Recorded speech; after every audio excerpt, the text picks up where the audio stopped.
Pangarap kong makatulong sa bago. Mag-aaral ko'y pinag-usaya. Detalyang to kay nanay iaalay. Sana ang tao di na lang nagugutom para di problema ang pagkain. Hayapin na lang kumakalam ang aking tiyan. Lagi sana kami mayandaan. Bilang panganay ay nasa aking kamay. Sisikapin kong lahat ay mabigay sa aking ina at pagkakulit sa kanaan para sa sarili, para sa sarili. Makikagawa aming hiling, nawa ito'y tumating.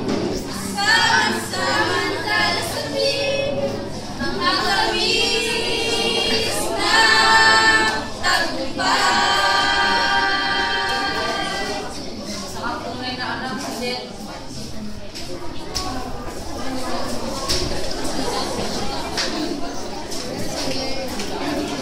Alam mo ba napapansin ako din kay Ana kasi sabihin, ito ba tatapunin si Kapitan? Siya na laban. Tapos si Jonathan nakapagkalila. Oo nga eh, nakakainis nga eh. Hindi ko lang alam, hindi kayo na lang nabibigyan niya kanong ni Kapitan si Jonathan. Ay nako, hindi ko lang alam kung nasa pinagsasaban. Mas bagay kayo. Alam ko naman, silipra na nga. Bagay kayo. Nasa naman si Jonathan.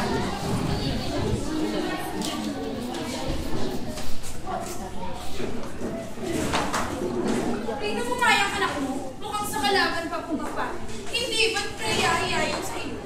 Palibasa kasi, girlfriend ng anak. Palibasa kasi, girlfriend ng pangalan na anak ni Ali Elena. Naku naman, ano na nagsasabi ng mga taga-barangay natin? Sariling anak mo, pumapanig sa kalaban. Tara naman.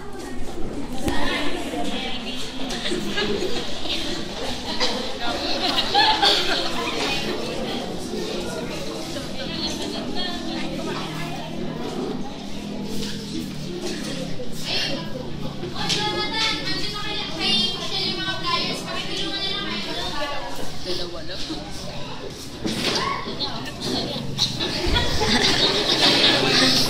Aking muling magkikita. Hawak aking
Pagod.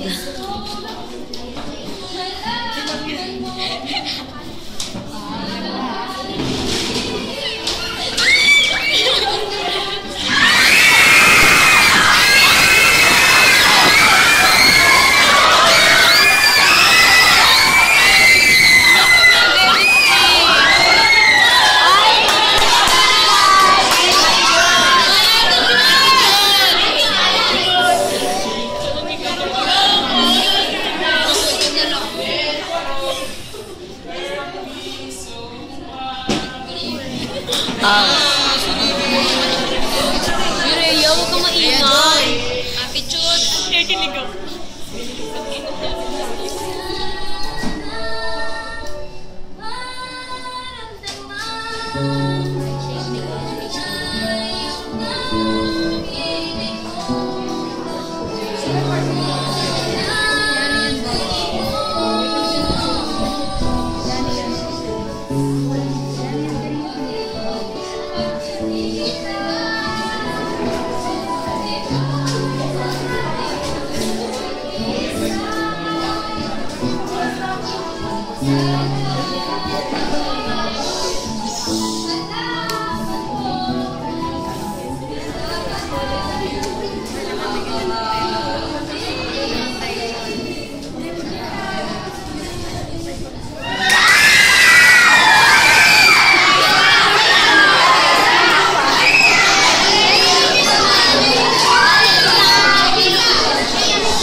Guys, attitude. Ayan na, yun na yung finale.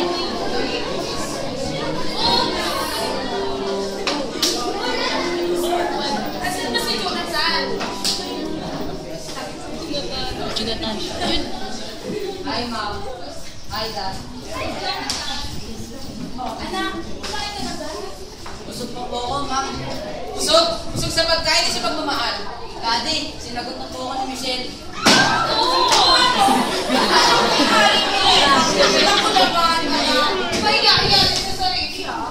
Sweetheart, tumigil ka nga dyan. Alam mo naman pinata na itong anak natin. Anak, di ba, itong Mileno ay hindi na nag-aaral. Si Michelle po, simula po nung nawala ng trabaho, si Ali Milena, siya na po ang katulong nito. Tapos, may dalawa pa siyang kapatid na nag-aaral. Opo, kaya nga po ako sa kanya eh. Yan po, makikilala ko yun sa mangyayari yan. Dahil alam mo naman ako, sadyang matalungin lang. Kaya po, bibigyan ko ng scholarship yun sa Mili. Talaga, Daddy. Salamat po. Ano, sweetheart, nababaliw ka na ba? Saan naman tayo kukuha ng panggastos dyan? Melo, pakisabi nga dyan sa boss mo na wala tayong pera. Boss, wala po tayong pondo para dyan, no? Teka, di pa naman ako tapos, no? Bibigyan ko ng scholarship yun si Michelle pag kumatra si Aling Elena sa darating na eleksyon. Di ko naman sinasabi. Daddy, parang napakahirap naman ang hinihiling nyo. Aba, malaki-laki na rin ang perang nalalabas mo dyan. Anak, ikaw anak, kung gusto mo talaga makatulong, Ay, na naman sila. pag-isipan mo ang mga bagay na yan. Ako lang, tara. Bilisan.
Dito, Evans!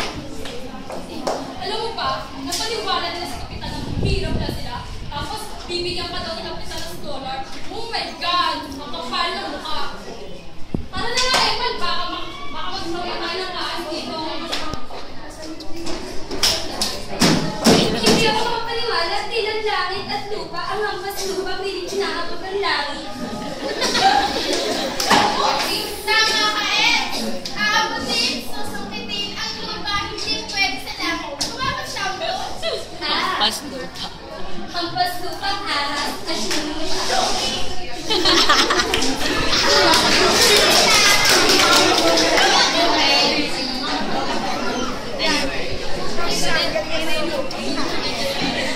Tama Kaya naman siya.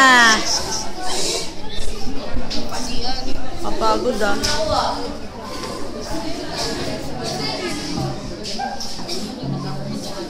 Oh, Jonathan, dito siya pala. Magandang araw po, Aling Milena. Dito po ako para pagkakaroon po sa akin. Ano namang balita yan? Si Daddy po, gustong pag-aralan. Attitude! Talaga? Ganitong balita yan. Hindi ko inakala na magkakala sa sarili ko malaman. Nagkamali pala talaga ako na magkakilala sa kanya. Pero Aling Milena, kung maaari daw po, umatas na kayo sa pagtakbo. Ganon? Nagkamali pala talaga ako ng pagkakilala sa kanya. Pasensya ka na, Iro. Nakapag-isyo na kasi ako. Marami ng tao ang umaasa sa akin. Pero, tanongin mo muna si Michelle. Ano na, okay lang sa inyo yun? Bakit yung may pagsasakripisyo yung pagtako niya para sa scholar na yan? Eh, napag-16% lang naman ako. Ang pinagsasabi mo, Michelle, Oh, Jonathan, diyan ka lang pala. Kaya ako pa hinahanap ng papa mo. Sabi ng papa mo, may gagawin daw tayo.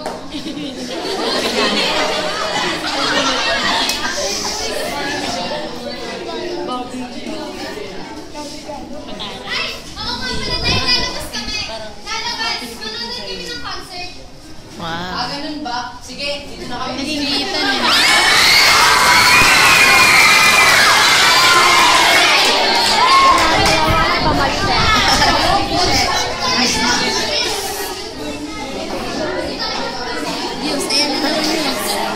Ano ba yan? Ay, balo kayo.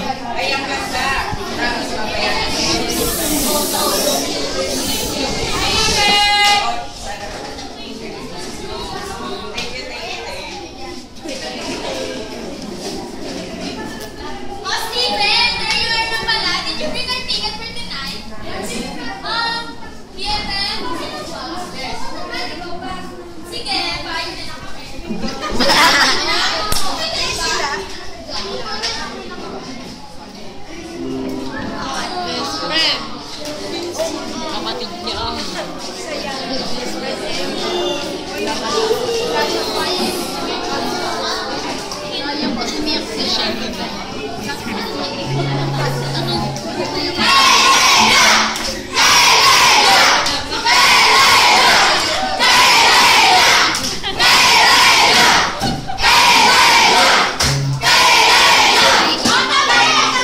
Bisa na tayo!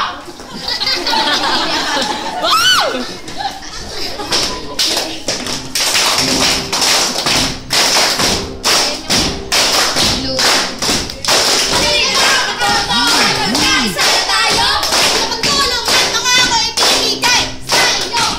Halina na tumiyang sinong pipiliin niyo! Napakahusay at hindi marami na. Kandidato. Pumili na kayo! At dito ako nakakawala! Halina mga katoto! Pumili na kayo! Kung ako ang mananalo, mananalo rin po kayo. Ay, linis na kumain! At hindi sinungaling ko! Sa langit ang aming narinig! Ano ba ang kwento? Nandito na kayo! Pumili kayo dito si Aling Elena ba? Na makakalipas sa inyong problema!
Ganda mo eh, ang ganda mo.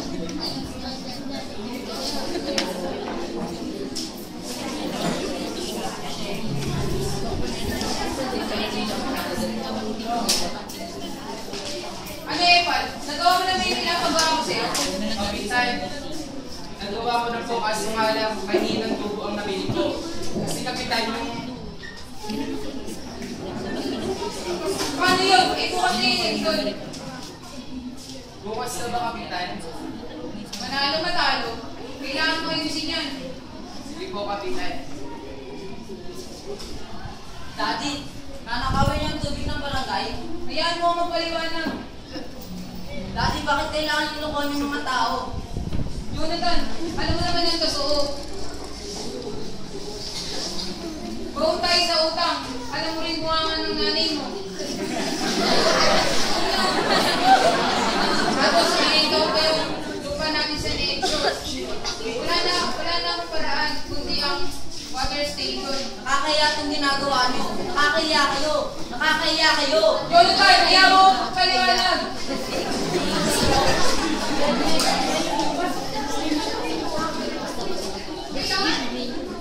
Nandito po tayo ngayon sa Barangay ng Tubigan upang sasaksihan po natin ang maghihirap ng kanila. Nitong mga nakalang araw po, sasaksihan po natin ang mas masamang kanya ng dalawang partido at talaga naman po na makipit ng laban ngayon.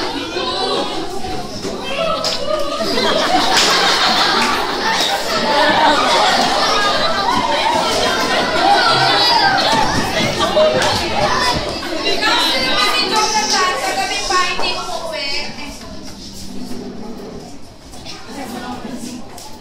Nasaan na ba si Epan? Mawawala yung mga balota. Hindi ko pa kaya nahanap si Epan. Epan! Epan! Nasaan ba si Epan?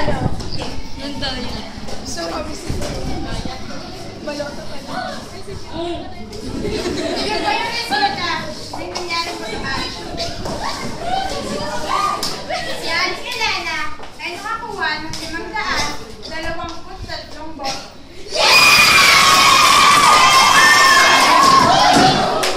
Kapitan naman ay nakakuha ng 525 boto.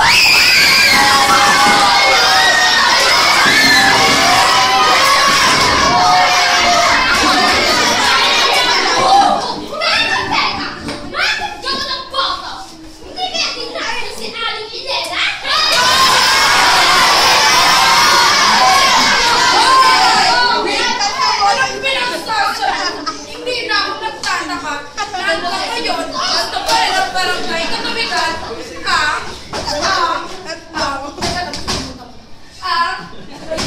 Teka lang talaga, teka lang. Mas gusto pa rin ang serbisyo na asawa ko kayo. Hindi! Ako! Oo,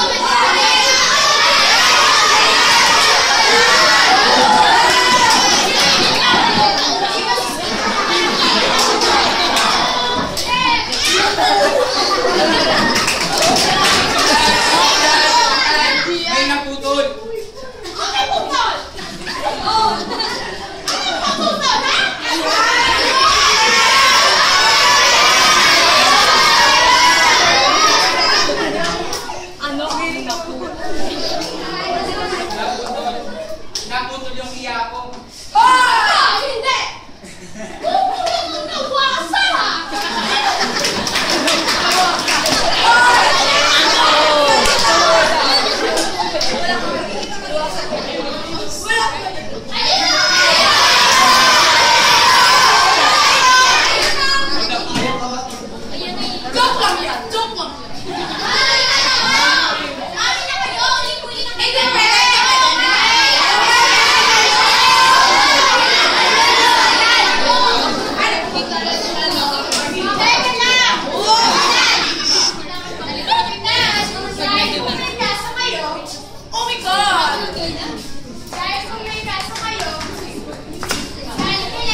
na bagong kapitan natin sa barangay.